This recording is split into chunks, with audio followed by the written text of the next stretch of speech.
Salam dan bahagia, ibu bapak guru hebat semua.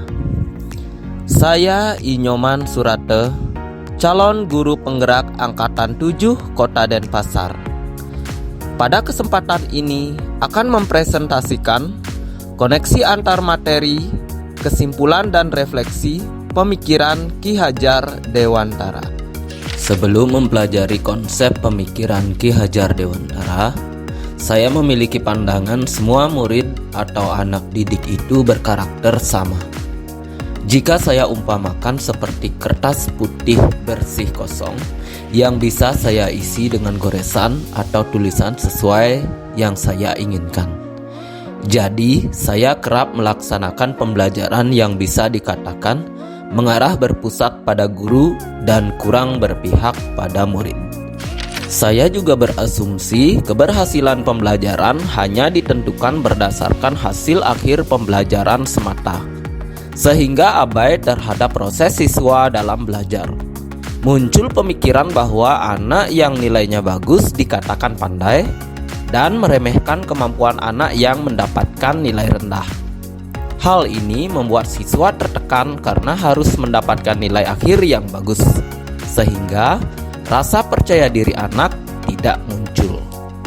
Sebelum mempelajari konsep pemikiran Ki Hajar Dewantara, saya juga sering abai dengan kedekatan secara emosional dengan siswa, hingga akhirnya penanaman nilai-nilai karakter kurang terbangun dengan baik.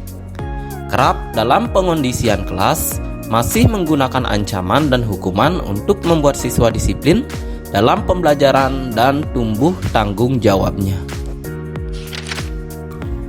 Setelah mengikuti pendidikan guru penggerak Angkatan 7 ini, saya banyak belajar tentang pemikiran Ki Hajar Dewantara. Secara garis besar ada 3 hal yang akan saya jelaskan. Yang pertama, pendidikan menuntun. Kedua, pendidikan memerdekakan. Dan yang ketiga, pendidikan kodrat alam dan kodrat zaman.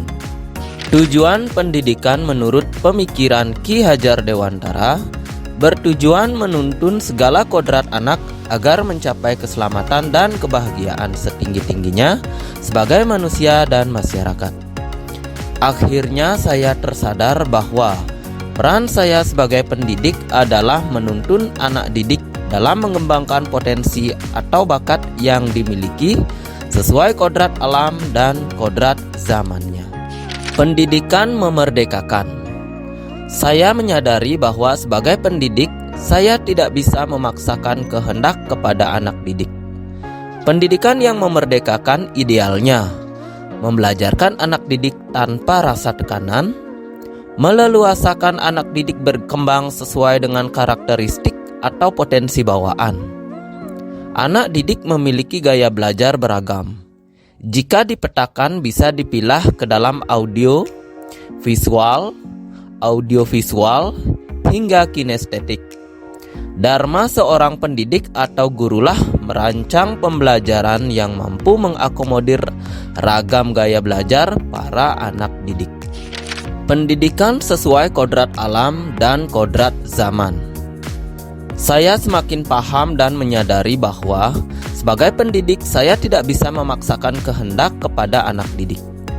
Setiap anak didik itu unik dan telah memiliki karakter atau sifat bawaan yang oleh Bapak Pendidikan Indonesia Ki Hajar Dewantara disebut sebagai kodrat alam.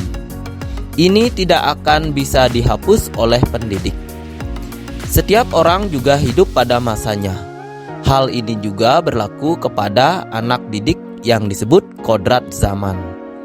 Jadi, para anak didik memiliki karakteristik, bakat dan kemampuan berbeda. Tidak dipungkiri juga para anak didik memiliki kekurangannya masing-masing.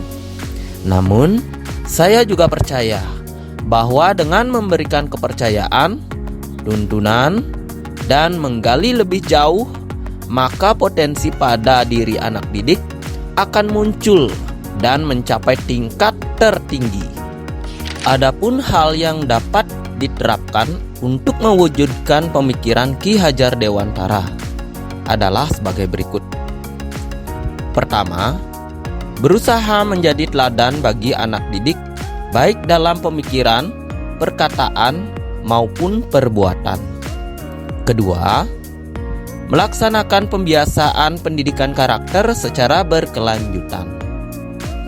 Ketiga, merancang dan melaksanakan pembelajaran yang kreatif dan berpusat pada siswa. Keempat, memfasilitasi anak didik dalam mengembangkan potensi dan kreativitas sesuai bakat dan minatnya, atau yang disebut dengan kodrat alam dan kodrat zaman. Dan yang kelima, menerapkan sistem AMONG atau pendidikan yang menuntun, bukan menuntut. Demikianlah presentasi dari saya. Guru hebat, tergerak, bergerak, menggerakkan. Terima kasih.